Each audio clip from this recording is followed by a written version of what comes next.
All right. Hello, everyone. Oh, how you doing, Alexander? How are you? It's good to see you. Um, yeah, I'm good. Yeah. How's the It's little been one it's doing? it's been a while, hasn't it? Yeah. I'm just about to send you a video. Actually, Oh, okay. he he, Very t- he cool. took he took Very. steps. Oh my gosh! Really? Yeah, he's walking. He's kind of walking. Yeah. Well, that's a big step. That's awesome. That's awesome. Hey, everyone. Wanted to do wanted to do a live stream just because we had a very successful live stream for the premiere of Daedalus last night, which is now up on our homepage on the Axanar homepage. Let me just check that. I And that's knew I was forgetting something. what's that? Daedalus? Did you check? Yeah, I need to go and watch that. Yes. Let's see. That was the yeah. So yesterday we had the date. Let's see. We had the date. We'll show everyone here in a moment. Let me just get to it, and I'll pop it up, and we can all watch together. What? Oh,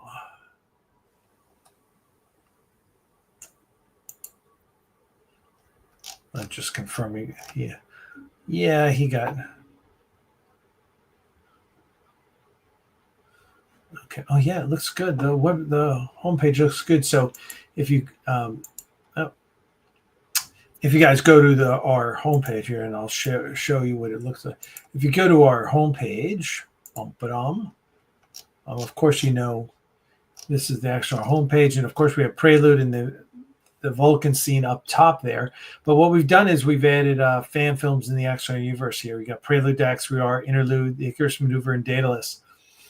Um, all four fan films made about Axanar.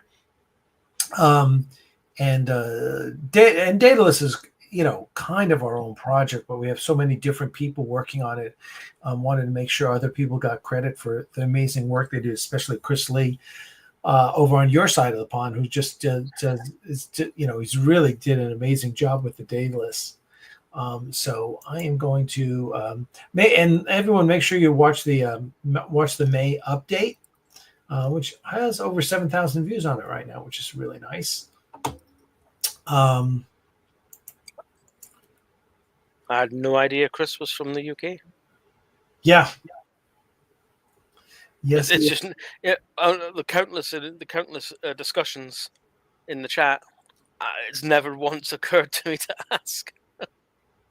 Yes, he is. Okay, I'm gonna. So what I'm gonna do is I'm gonna pull up. Get the and we'll show it right in the screen here. Boom. Let me share.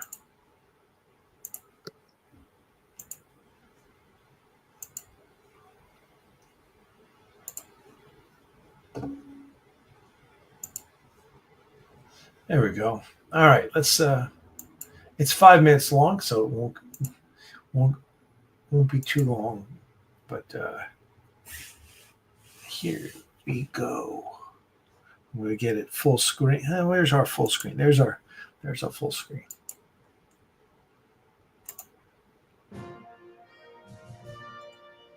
This is a galaxy-wide transmission of the United Federation of Planets. The United Federation of Planets Historical Society, in conjunction with Memory Alpha, presents Ships of the 4 Years' War, the Daedalus-class hospital ship refit. The Romulan War, the seminal event in the creation of the Federation as we know it. And at the forefront of that conflict, the Daedalus-class starship. The X-class Warp 5 ship was the most famous class of ship in the war. The Enterprise's adventures under Captain Archer had made that ship an icon. Well, as war was approaching with the Romulans, Earth needed to build starships, quickly, and in great numbers. The Daedalus was designed to fill a variety of roles. Heavily shielded and hardened against the Romulan hacking of 10 years earlier, what it lacked in speed, it made up for it in flexibility and survivability. So 80 years later, when the war with the Klingon Empire broke out, it was the logical choice to refit for hospital ships. which were desperately needed.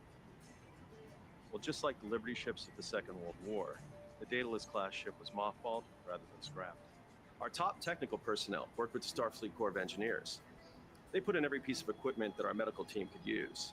And after the refit, well, the ship had better capabilities than that of a small starbase. Our ships have the most advanced medical facilities anywhere in the known universe. Well, once the specs were finalized, it took less than 60 days to get the first refit launched. After that, we were launching a refit Daedalus every week. A year into the war, we ran out of hulls. Vulcan, Andorian, human, Telluride, whatever race was coming towards us, our staff was ready to handle them. The hospital ships were probably the greatest unsung heroes of the war. Our crew was even ready to work on the Klingons. And while our medical teams made up the bulk of the crew, we had Starfleet personnel manning the ships. Many of us were disappointed to be serving on hospital ships. We wanted to be on the front lines, serving as the tip of the spear. And by Axanar, our crews didn't just sit back and wait to receive casualties. So we dove right in to everything but the fiercest parts of the battle, beaming out casualties and saving the lives of thousands of crew members that otherwise would have been lost. No one wanted to be just an ambulance driver. We were Starfleet. We needed to make a difference. So we created our own tactics to save more lives. And that often meant doing things that were somewhat unconventional. We did a lot of things those ships were never supposed to be able to do, but it was about saving lives. By the end of the war, over 100,000 Starfleet crew and Federation citizens had been treated on a Daedalus-class hospital ship. Between the lives the hospital ships saved and the dedication of the Starfleet crews, the revitalization of the Daedalus class became as important to the war effort as the introduction of the Ares class. And so, the hospital ship USS Lanyon took its place next to the USS Daedalus and the NX-01 Enterprise at the Starfleet Museum. Not all the legends that war created were warriors.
All right.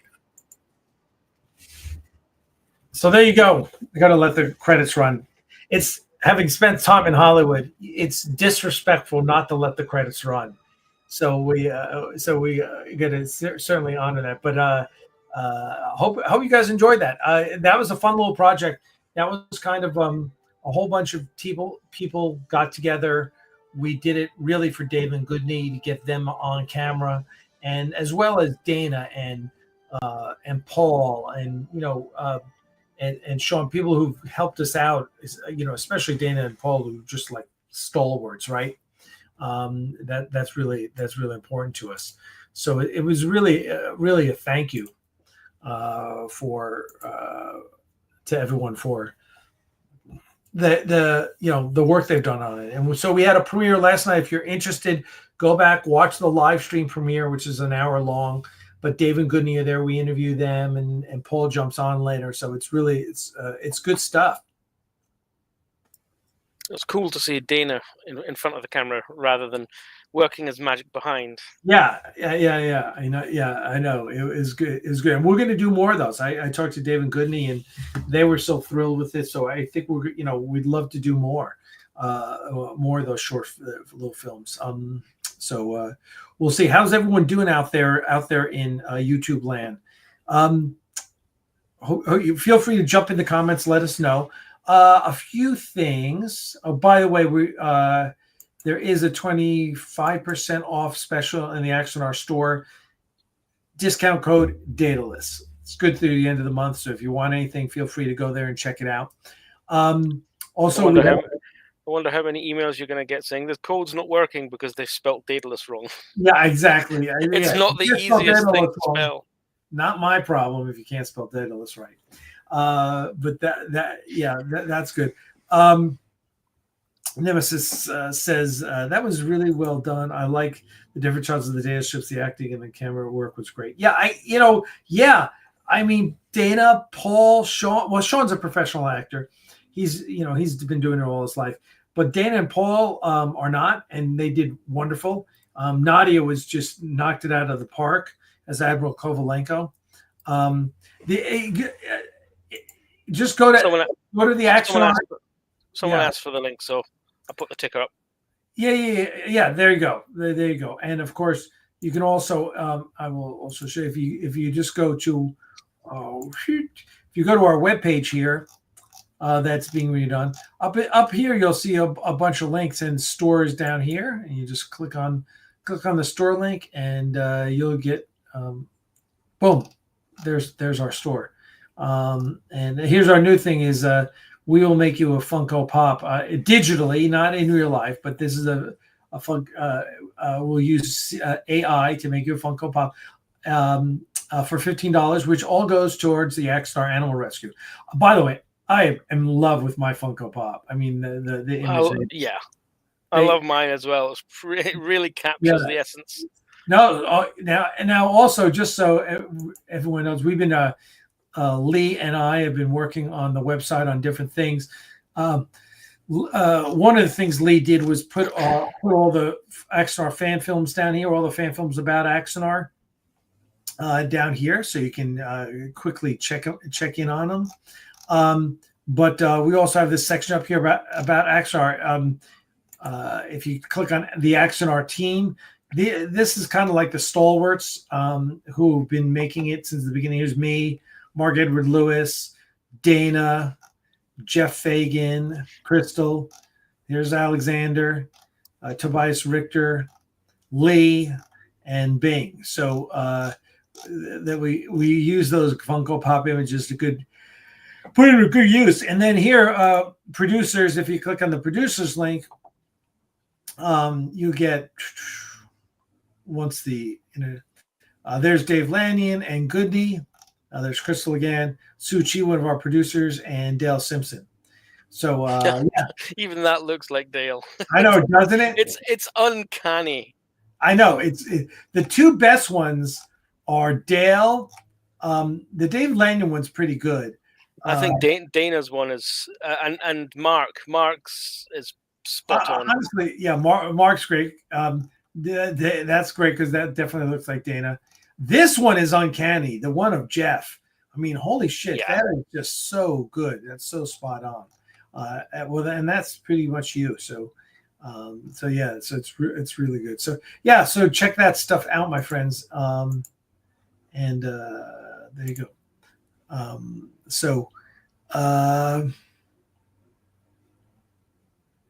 Daedalus is Daedalus is Daedalus.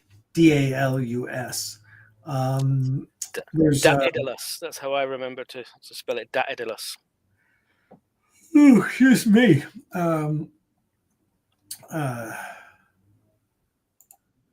No, I haven't. I'll put a link. Can you put a link in? Send us a link. You can message me a link on Facebook, or if you can put a link here in the comments, that'd be great. We'd love to see it, Mikey. Mikey Sue's 4. So please let us know. Interesting. Otoy's unification in short, which I was watching Sam Witwer talk about the process for that, and and if I had to summarize, listen, I enjoyed them all. Right there, that's top-notch work that Otoy did.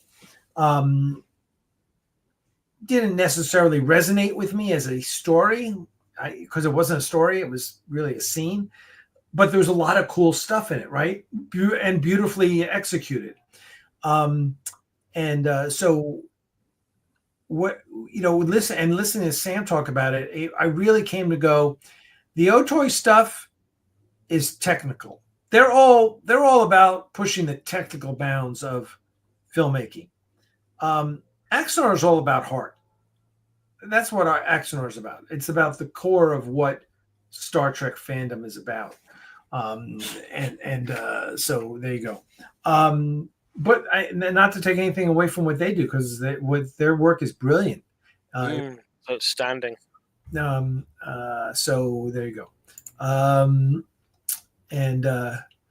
did find the Kirk a little bit uncanny valley, just a yeah, little bit. But the Spock was outstanding. Spock was amazing. Yeah, Spock was amazing. Of course, Robin Curtis is that's all her with prosthetics. So she was good, but yeah, I mean, you can't knock all that stuff. You can't. It's hard to find anything wrong with it. It's just they're doing great work, pushing the boundaries of filmmaking. At some point they're probably going to tell us all about what the fuck Ensign Colt has to do with any of this. But that's cool. I love I love that. I love that callback, right? So maybe I think that was maybe just because we can. Yeah. If you need, just so you know, the donor site is down right now. So don't expect to get into the donor site right now. It will be up. Lee is working on it, and I'm hoping by the end of this month he has it all up and running. So, but he's been doing a really good job, really working hard on it. And so there you are. What else? Do check out the update because Dana's been doing great work. We have some really. Let's see if I have. The man's a machine. I don't think I really have anything that I can show you as far as. Let me see what's on my desktop here. Here's a good image. You guys will enjoy.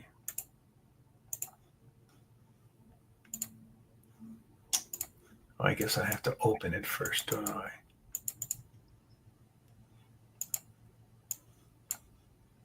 So here's one. Here's one.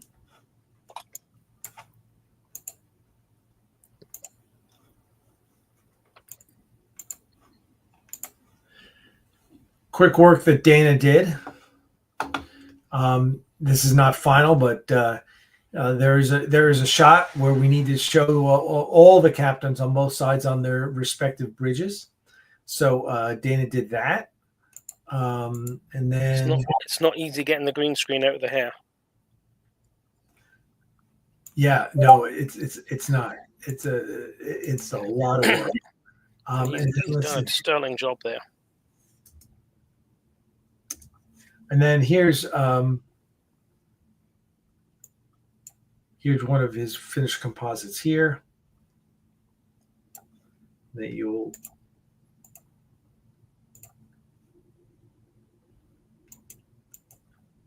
Oh.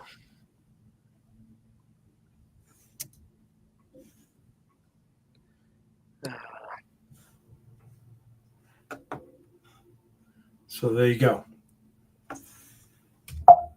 I was just watching Enterprise the other day and it was a Savol episode.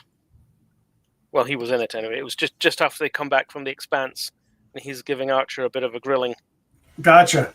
If you're oh, hey, Michael Weir's joined us. Hey, Michael, how are you doing? Hope you are doing well. So yeah, if you guys have any questions, pop them in the comments and we'll answer them. This is going to be a short one because I got a lot of work to do today. I know on a Saturday.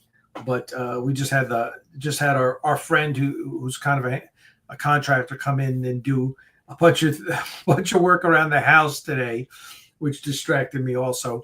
But our bedroom door wasn't closing, which was hell on Crystal, who sleeps during the day because she works at night. So we finally got the bedroom door fixed, and then she wanted a ceiling fan in the living room and different light fixtures, and the back door had to be fixed. So got it all done, which is a nice burden, but it took time away from me doing my stuff. Today I actually want to get I got all this shit down here that needs to go up on eBay. Nemesis, also, do me a favor, Nemesis. Send me your email again, because I owe you a book from last year. So I want to make sure I hook you up. Definitely send me Alec@Axanar.com. Do me a favor, send me your name. I need name, address, phone number, email. Send me all that information, and I will send you something off to you, because I definitely owe you from last year. I think that was all because you came out with Warhammer and sex toys, which I hesitate to make T-shirts of now. Games Workshop just went on a worldwide binge, suing people and shutting people down and seizing assets, and a lot had to do with Alibaba over in China. A lot of the fake stuff that's coming out, but I guess there's a lot of people making fake Games Workshop kits. Now, I'm not talking about like taking the resin stuff and recasting it, which of course is an issue, but just making fake stuff, I guess. So anyway, that is an issue. Oh, we've got Claude. Ciao, Claude. Yeah, there's Claude, our good friend Claude, who's our costume consultant. How are you doing, Claude? It's good to see you. I just got these. So today, not that I have any interest in playing. Are you familiar with the game X-Wing, the miniatures game, the Star Wars miniatures game X-Wing? Yeah, really crazy. I see the models everywhere, and they're really, really nice little models. Yeah, and so I'm just because I'm in my Star Wars phase is waxing. I just finished Andor last night, which was unbelievable. Oh, it's so good so far. So far you haven't finished? Well, hang on. Was that the last episode? Episode 9 was the last episode. That was the last. Oh man, it was the last episode, right? 3 at 3. Yeah, that was the last episode. Well, hang on a second. Because that leads you right in. The guy who plays Andor was asked what's his favorite episode, and says, "Can I choose 3? 1, 8, and the last one." So why wouldn't he say 1, 8, and 9? I don't know, but it was the last one. It wrapped it up nicely. I mean, it wrapped all the storylines up. I mean, I don't want to spoil anything for you guys. Unfortunately, Mikey, it won't let you put a link in. So if you email me the link, Alec@Axanar.com, or send it to me on Facebook Messenger, that would be best. I'll put it in here because since you're not an admin, it won't let you post links. I'm absolutely certain Andor's got like 22 episodes. No. Because a certain person who voices a certain mechanical being, I'm not going to want to put too many spoilers on, is credited for something like 22 episodes. What's that show? How many episodes of the Disney Star Wars TV series Andor are there in season 2?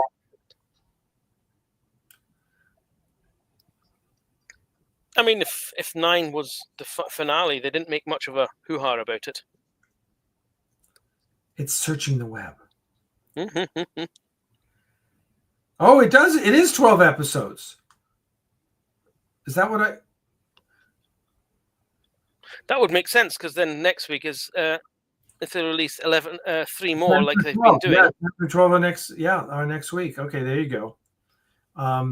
So yeah, Michael Weir says it's 12 as well. So does Olive Drab. So I mean that would be a nice place to finish it. It was where they did. Yeah, I enjoy watching the afterwards. This morning I watched Screen Crush, his hidden Easter eggs and such, and I actually find, as much as I don't like his presentation and that stupid fucking talking dog and the sock puppet, I just think it's just okay. Get over that shit. Nonetheless, their content is superb. And it really, especially after I watch the episodes, I go and watch his show, and it's really good putting it all in context and remind you of how it interconnects with Rogue One and with Rebels and with Clone Wars, and not being, not knowing Star Wars the way I know Star Trek. It's really good. It's a great way to put more context and almost relive the episodes. It's like I watch the episodes and then I go and watch Screen Crush, and I go, and it immerses me all more in the episodes, and fills in the color and the details. And so anyway, watching him, and it's so funny because he was just talking about how rough it was to watch episodes 8 and 9. And especially watching the massacre is coming. You see it coming. You want to tell them all, don't go there.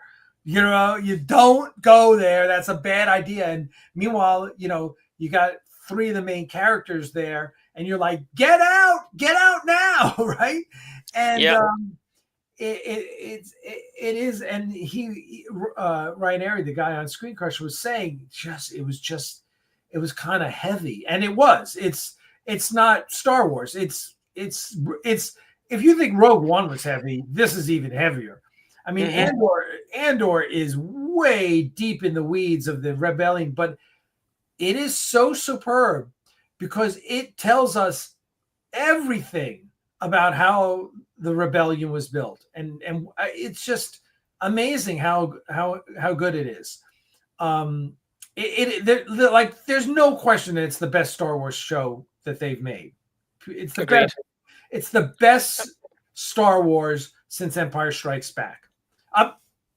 Not including Rogue One. I mean, it is Rogue One quality. So Rogue One is the best Star Wars since Empire Strikes Back.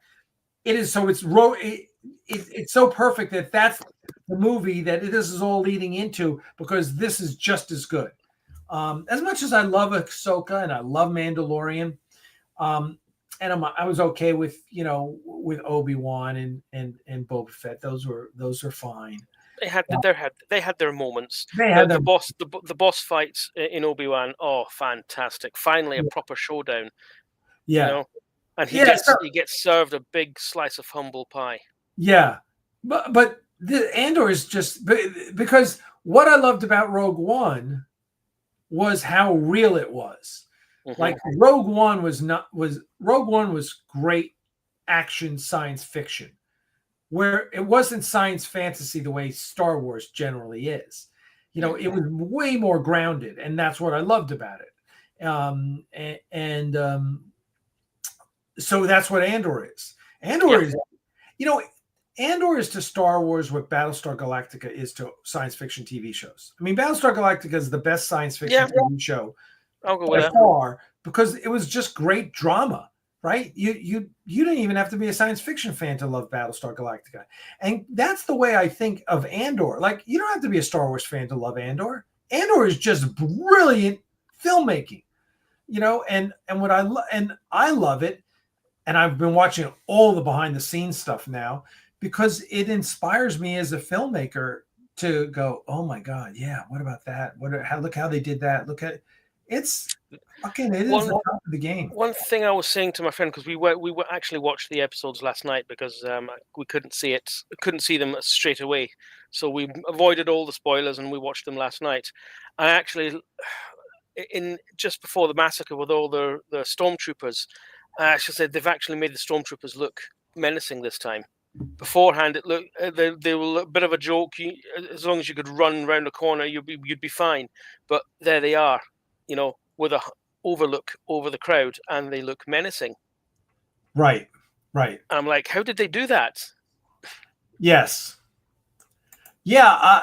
There's so much great filmmaking, and this is why I also why I love Screen Crush. And let me just put in. I'm going to put in my. This is my Facebook. I'm putting my Facebook. I'm Alec Peters 2 on Facebook. I don't know who beat me there, but anyway, there's my link to my Facebook. You're all welcome to friend me. What I suggest is you message me first and say, "Hey, Alec, this is this is Mikey Sue's 4 from your stream, and I'll friend you, right? You just send me a friend request and I'll confirm it. I get so many friend requests, I don't confirm most of them. But do that. You're all welcome to friend me on Facebook, and you're always welcome to message me and say, hey, what's blah, blah, blah, whatever. So there you go. So I'm sorry, what were you saying, Alexander? Oh, just generally agreeing with you with Andor and how they made the stormtroopers actually look dangerous. Yeah, they were still missing point I still don't know why they're wearing armor. Yeah, I mean, they're faceless minions. Well, yeah, I still don't understand why they're wearing armor if the blaster shots are going to kill them. It's a uniform more than anything, isn't it? It's if anything, it's them. It's probably the good old, bad corporation telling you, look, this stuff will save your life, but it's actually just made of paper mache, and it's just to make you feel invincible, and in you go and just follow what they want you to do. Yeah. I forgot to put my list. Ron, thank you very much. We appreciate the comment. We really do. That is not what I'm hearing, Michael. What I'm hearing is that maybe it was Tony Gilroy, but they are going to plumb the novels Heir to the Empire and one other. I forgot which the other one was. They're not making them because they don't fit in the timeline now, but they are taking, just like they've done so far, what they do with all the Legends stuff, right, which is the pre-Disney canon. They pick and choose what they want to use, and they're creating their own canon. So they're not going to make Timothy Zahn's books because they can't, because they don't fit into the current canon. But there's big themes within them that they are going to take. That's my understanding, which could be wrong. Didn't they say that they've essentially thrown the extended universe out the door so that they've got room to move and just do what they want? Which is a good idea. I totally get it, and I totally agree that when they came in, what Skydance needs to do when they come in is just make a statement. Okay, Kurtzman universe is an alternate universe. There you go. Settled. Everything is clean then. You want to play in the Kelvin universe? God bless you. You want to play in the Kurtzman universe? God bless you. You want to play in the Prime universe? Here it is, right? They just need to do that just to clean it up. And that's what Disney did when they said expanded universe is all non-canonical. And at first I was like, oh, that kind of sucks. But then I was like, okay, I think I would have a lot more respect if they hadn't made 3 shitty sequels. And I would love to. They tried a thing. I would love to see someone take those 3 sequels and cut one good movie out of it. That would tell it. Possible. It's possible. But I hated so much of it. But anyway, what I'd love for Skydance to do with Star Trek is Prime Universe sometime after Voyager. Yeah, exactly. That's exactly where I am on it. Exactly. So let's see. If anything, the Orville has proven that format and that aesthetic is still appeals to people. Yeah, it doesn't all have to be Apple iShop with no carpets and everything's ultra shiny. Yeah. Yep. Oh my God. All right. Let's see here. I need to. So there you go. I'm looking at the comments there. Michael, I accepted your friend request. Let's see what Harvey Witt says. I despise what Disney did. The expanding universe was the correct way to go for doing Star Wars sequels. Do you want to get technical? Paramount had no right interfering with the fans making movies. So listen, I think would it have been and I just saw a video this week from Lucas talking about, well, he had an idea. Here's where Lucas was going to go with the sequels. And of course, the fucked up way that they ditched that and didn't give it any credence and went with JJ and Lawrence Kasdan, all due respect to JJ and Lawrence Kasdan, and what they wanted to do. Listen, we can say hindsight is 50-50 or 2020. Hindsight is 2020, but I would have liked them to have gone the way George Lucas wanted them to go. Take his ideas, take the story and finish it. It was his story. It's his universe, right? I guess like it would be like if someone came in and said, okay, well, we love Axanar and we're going to make an Axanar fan film and we're going to tell the story of Garth, after he gets back from Elba 2 and do it in a totally different way than what we've already filmed or something like that. I go, hey, dude, that's, now, of course, it's not my original IP, but I could see where Lucas would be upset, right? He's like, and especially, it's not like, the problem with the rise of Force Awakens is that it was financially successful, right? That's the problem with it. So because it was financially successful, there's a lot of people pointing to it saying, well, they made a $2 billion movie. It was like the third grossing movie of all time or whatever. Yeah, but it wasn't a good movie. And it wasn't, listen, it's, in a way, it's kind of like season 3 of Picard. I like season 3 of Picard, there's things in season 3 of Picard that are spectacular. Overall, though, I kind of feel like they traded a little too much on nostalgia, and maybe skimped on some. There was a little too much JJ style storytelling in there, which was that I just didn't buy. So I would have listened. I think we all would have loved to see George's vision of what the 3 sequels were going to be like. We don't particularly care about JJ's or Rian Johnson's visions of what the sequels should have been like. I don't know. That's my take.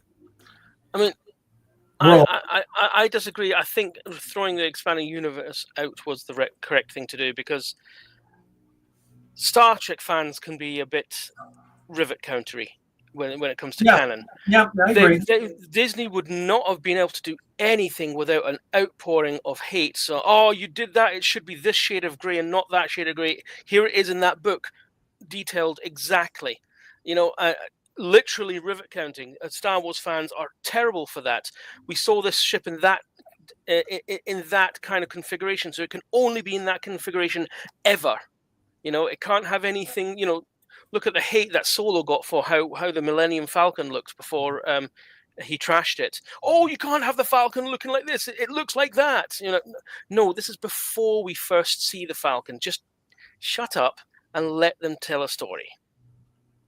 And that's if they'd kept the expanded universe, and they would have had to slavishly follow it to the last letter. Otherwise, people wouldn't have gone to see it. So if by saying, look, we're throwing it out the window and we're just going to do our own thing, they've freed it up for them to be able to do things. And you know what? They didn't do too good, but they've also not doing too bad, because look, we've got Andor, and we've got Book of Boba Fett and all sorts. It's fantastic. No, listen, I have the people, once they started doing the series and people started complaining about Boba Fett or Obi-Wan or Mandalorian, I kind of lost all interest in the criticism. But unfortunately, Disney set themselves up with 3 such bad movies. That's where they kind of set themselves up. However, like I said, I totally get with them ditching the expanded universe, and making it Star Wars Legends. You want them to start and start over and make what they want to make. And listen, with Dave Filoni there, and all the people that are such big, the beauty of it is the people producing Star Wars are Star Wars people. and that is not the case with Star Trek, which is a problem. With the exception of season 3 of Picard, and season 2 a bit steered a bit, but season 3 of Picard definitely had Star Trek fans working on it. Yeah. Again, and it showed. Yeah. No. I think season 3 of Picard certainly was. But definitely not Discovery. That was just a whole bunch of people saying, "Let's go make a show." Yeah, but there's this whole backstory that the fans like. Oh, backstory, schmack story. Let's just make what we think is going to be good. Well, it wasn't Kathleen Kennedy. That was absolutely J.J. Abrams and Lawrence Kasdan that recycled the original story. They're the ones who wrote it. That was one of the strangest things that I saw. People saying, "Oh, Force Awakens, it's too similar to A New Hope." So then they went and made the next film and said, "Oh, it's too different." So you're like, damned if you do, damned if you don't. No, that's not the problem. That's the criticism I saw leveled on it. No, the criticism was it was a shitty movie. The Last Jedi. It wasn't the best. No, it wasn't the best. Just crap. It was crap, and it had nothing to do and didn't do anything for the story. So, but as far as Explorer says, George Lucas expressed a mix of emotions regarding the sale of Lucasfilm to Disney and their subsequent handling of Star Wars. While he acknowledged the sale allowed the franchise to expand here we go, in new directions. He also felt a degree of pain and ownership loss. Is over both praise and criticism. Yes. Well, listen, this is like any. This is what any founder CEO in a company goes through.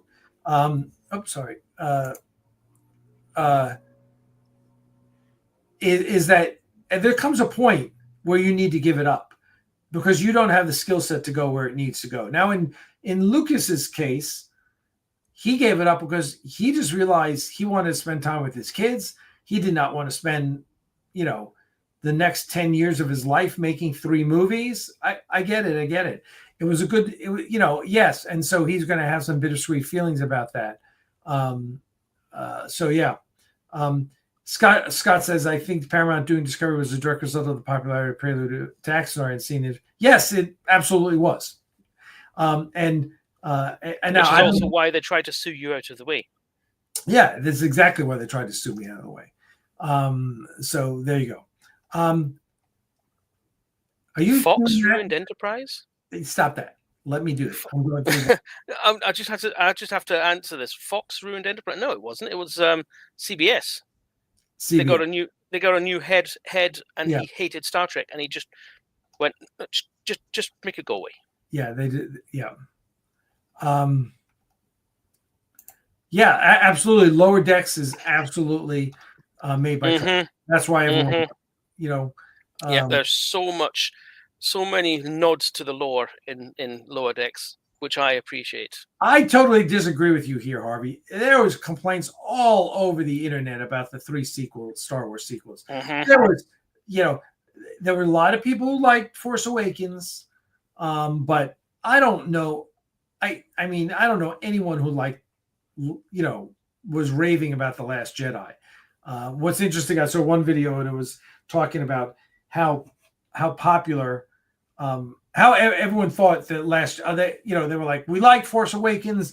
Let's see what Last Jedi's like. Everyone was so excited. And then they just strung together a bunch of reviews by fans, like some of them driving home in cars after seeing it. And it was just like, that was the worst Star Wars movie I've ever seen. It was just so awful. I think the word in fandom on Last Jedi was not good. And then Rise of Skywalker, had its moments. I can take it or leave it. There's a lot I liked about it. But I think everybody universally likes the fleet, the civilian fleet arrival. I think everybody universally likes that bit. Yeah, the riding the horses on the outside of the ship, that was a little. Yeah, yes, they are in an atmosphere, but it felt like let's include these people because we can, rather than let's include these people and let's make it a really good reason why. Yeah. It's just because. Yeah. Yeah. No, but like with, like with a lot of JJ stuff, there and season 3 of Picard. I mean, overall, there's a lot I don't like about the ending of the battle, the fleet. Okay, I'll give you it. But there's stuff that's just brilliant in season 3 of Picard. So overall, I don't think season 3 of Picard is one of the best seasons of Star Trek. I don't even think it's no. However, I will say that the scene between Picard and Rolaren is one of the best scenes ever in Star Trek. And I have to say, it's kind of like that season 2 Picard, the last scene between Picard and Q. I was just about to say that. Of all Star Trek, Tearjerker. Yeah. So the Rolaren stuff is a high point. So I don't necessarily want to, I don't color all of season 3 of Picard because there was one thing that I just thought was spectacular. I think season 3 of Picard was fine. And I thought it was what maybe the fans needed. The fans needed to be stroked after the abysmal Star Trek Discovery. Yeah, it was definitely the better of the modern Star Trek that was made recently, with exception to Strange New Worlds. That's still pretty good. Yeah. Yeah, exactly. My point. Yeah, indeed. Yeah, and all the ships just sat there. Yeah, and also, but this is the JJ thing. It's like, really, how many ships are there? All the problems they had building the Death Star, and so Palpatine, who's not even really alive right now, he and who, like, what workforce was building 1,000 starships? I mean, surely rumors would have been abound with that many people, the resources that would take, the years that it would take, millions of people it would take. It's just like, but that's JJ. It's just throwing shit at us and not wanting. It's throwing so much, eye candy at us that you ignore. Like I always say, a JJ movie is a sugar high, and you get out of it ends, credits roll. You go, hey, that was pretty good. And by the time you walk out into the parking lot and find your car, you're going, wait a second, none of that made any sense. You know what annoyed me the most, though, not getting to see Luke's X-wing fight. His X-wing. Rey takes his X-wing. Oh, okay. And it's actually mentioned as Red 5 at one point, I'm sure. And we don't get to it flies right by everybody. There's a battle going on and everything like that. And I'm like, why can we not see a proper X-wing fight for once? Yeah. And then we see Wedge for the briefest of seconds. I'm like, oh, come on. He's the only character other than Luke to go through all the battles and survive. Yeah. From start of battle to end of battle, flying in a snub fighter. And we get a tiny little nice flying Lando when Lando actually didn't do anything. All he did is spin. I'm like, okay. That really annoyed me. Harvey says, I was talking about the prequel that George Lucas got a lot of grief about those movies.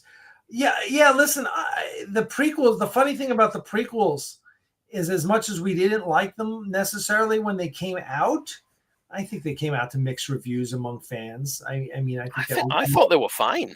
But they've aged very well. Those movies have aged very well. I think we all now look back at the prequels kind of fondly, especially because they were the impetus for the Clone Wars.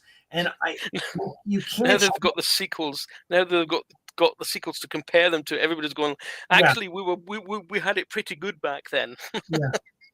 Yeah. I've seen a couple of people lament that.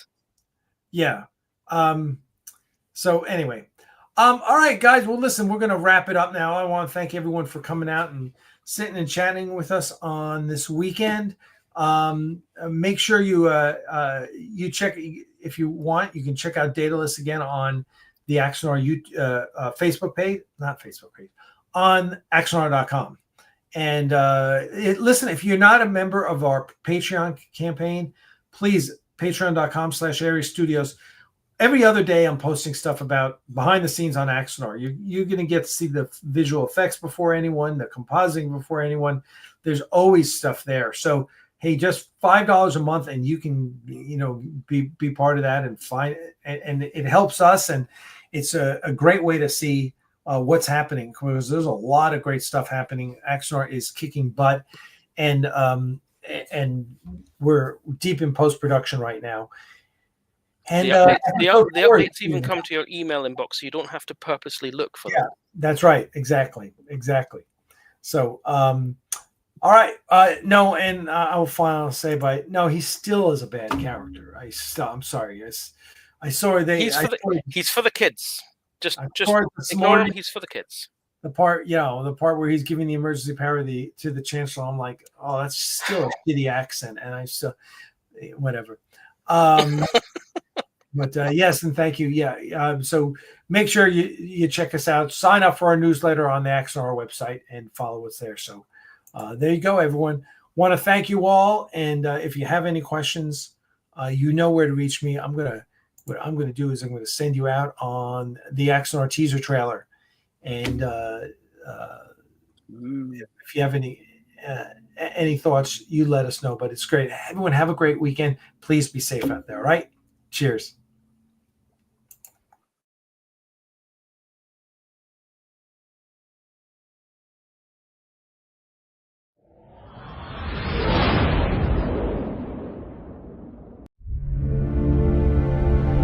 After 4 years of war, the final battle was here.